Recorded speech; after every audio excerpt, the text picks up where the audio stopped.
Bom dia a todos. O meu nome é Ivan, sou doutorando aqui da PPGE, aqui de Santa Maria. Sou orientando do professor Humberto Pinheiro. Vou apresentar, então, um projeto que a gente está executando de instalação de um laboratório de ensaios elétricos em aerogeradores conectados à rede. Tá? Esse é um projeto financiado pelo CNPq, com a coordenação do professor Hilton Grindley. Bom, primeiramente vou fazer uma breve introdução, onde a gente vai falar um pouquinho sobre o atual estado da energia eólica mundo afora, né, o vertiginoso crescimento que ela vem tendo nos últimos anos e como esse vertiginoso crescimento vem afetando a mudança de requisitos de conexão nos códigos de rede. Tá?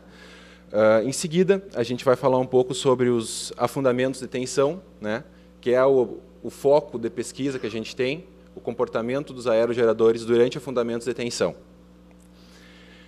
Em seguida, então, vamos tratar, falar um pouco sobre o gerador de afundamentos que a gente pretende instalar aqui no nosso laboratório e projeto e implementação desse gerador de afundamentos. Pois muito bem. Como vocês podem ver aqui nesse gráfico, né, esse gráfico apresenta a potência de geração eólica instalada no mundo desde 1996 até o ano de 2009. Podemos perceber um vertiginoso crescimento. Chama a atenção de vocês que, nos últimos 5 anos, considerando a estimativa da potência instalada no ano passado, em 2010, a gente teve um aumento nesses 5 anos de 150% na potência instalada. Né? Muito isso, obviamente, se deve à potência instalada em países asiáticos e também no mercado norte-americano, que, juntamente com a Europa, tem mais de 90% da potência instalada dessa forma de geração no mundo. A nível de Brasil, nós ainda temos uma exploração muito pequena do nosso potencial. Mas notícias recentes de um estudo realizado pela empresa de pesquisa energética vinculado ao Ministério de Minas e Energias mostra que o potencial eólico brasileiro pode chegar a 300 gigawatts, né? O que é um potencial extremamente alto, maior até do que o potencial existente de geração hídrica. Né? Bom, mas então como esse aumento, como essa inserção dessa geração eólica dentro dos sistemas de potência, o que isso está acarretando? O que está acarretando é que existem países, como, por exemplo, Espanha, Dinamarca, também Alemanha, que têm na sua matriz energética, na sua produção diária, uma quantidade expressiva de energia eólica. Né? Sendo assim, ela não é mais uma geração distribuída qualquer, ela já passa a cumprir um papel importante dentro do sistema, dentro da matriz energética. Sendo assim, os códigos de redes desses países, eles vêm aumentando, estabelecendo novos requisitos de conexão para assegurar a operação segura e estável do sistema elétrico. Né? Num apanhado geral desses códigos de rede, esses novos requisitos de conexão, a gente tem controle de potência ativa e controle de frequência, ou seja, as fazendas eólicas ou os aerogeradores são chamados para participarem do controle de frequência do sistema, como é que ocorre esse controle de frequência? Se a frequência diminui, é um sinal de que está faltando potência ativa no sistema. Logo, de alguma forma, a fazenda eólica vai ter que aumentar a injeção de potência ativa. E o contrário também é verdadeiro. Se a frequência começar a aumentar, a fazenda eólica vai ter que tomar alguma medida para diminuir a potência ativa injetada no sistema. Esses são requisitos, geralmente, de operação contínua. Né? Continuamente, a frequência deve ser controlada, a partir do controle da potência ativa. Além dessas, nós temos também as curvas... Nós temos também as curvas de suportabilidade de tensão e o suporte de corrente reativa. Basicamente, esses requisitos são utilizados em operação durante distúrbios de tensão. As curvas de suportabilidade de tensão têm a função de evitar que se perca a geração eólica durante afundamentos de tensão. As turbinas eólicas, essas curvas estabelecem tensões mínimas para desconexão do gerador eólico da rede em eventuais afundamentos de tensão devido a faltas no sistema elétrico.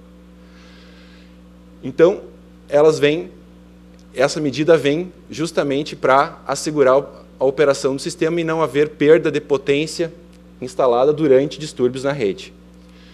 Mais recentemente, também foram introduzidos requisitos de suporte de corrente reativa, que tem a função de dar suporte à tensão,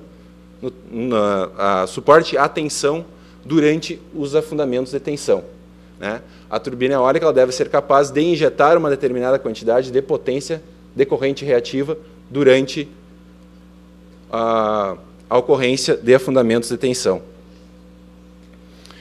Bom, dentro desses dois requisitos de operação durante distúrbios, a gente pode tirar algumas linhas gerais, né, do que as turbinas eólicas devem se comprometer a fazer, né, são linhas qualitativas, não quantitativas, cada país estabelece requisitos diferentes.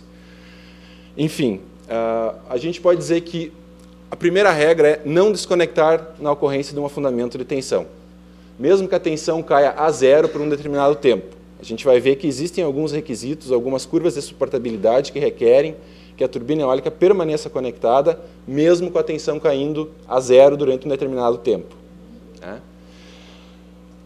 Outro requisito é dar suporte de tensão durante o afundamento injetando corrente reativa, né?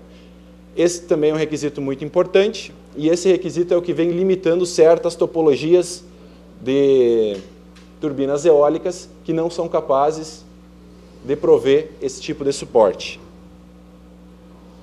E, terceiro, vencido o afundamento de tensão, a turbina eólica ela deve retomar a produção de potência, a injeção de potência ativa após o distúrbio, ou seja, que ela tinha antes do distúrbio, obedecendo uma rampa de subida especificada no código. Então, esse é o comportamento que se espera de um aerogerador durante um afundamento de tensão.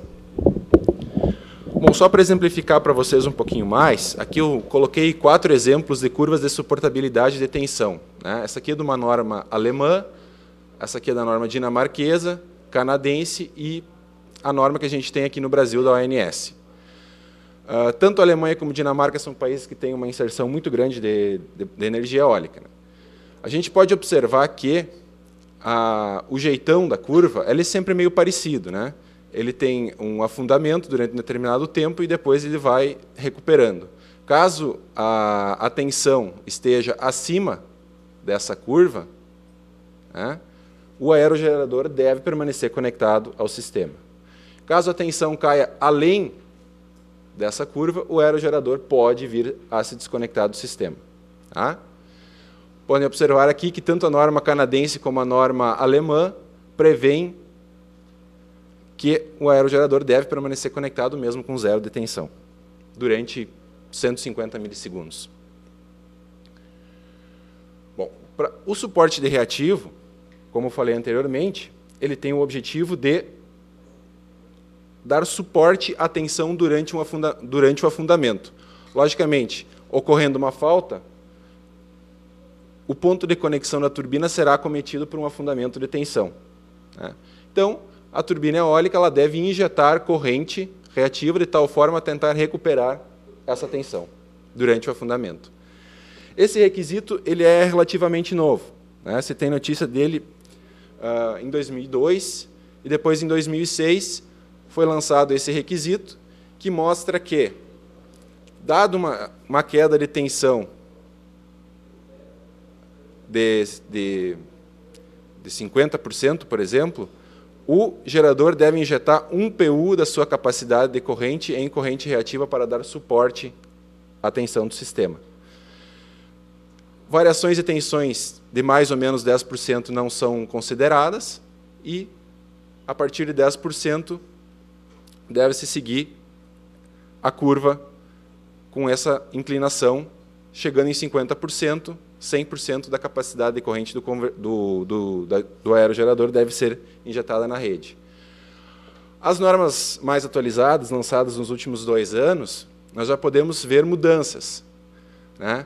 Primeiro que a inclinação dessa curva aqui não é mais constante, como era anteriormente. Agora, essa curva ela deve ter uma inclinação que pode variar desde 0, que é não fornecer suporte nenhum, até 10, que seria fornecer toda a capacidade de suporte já num afundamento de pequeno porte, de 10%. Né? Então, o operador do sistema requer que seja ajustável o ganho dessa curva, o que já é uma evolução, né, do código de rede nesse sentido, no requisito de suporte de reativos. Bom, mas como ocorre um afundamento de tensão? Tá?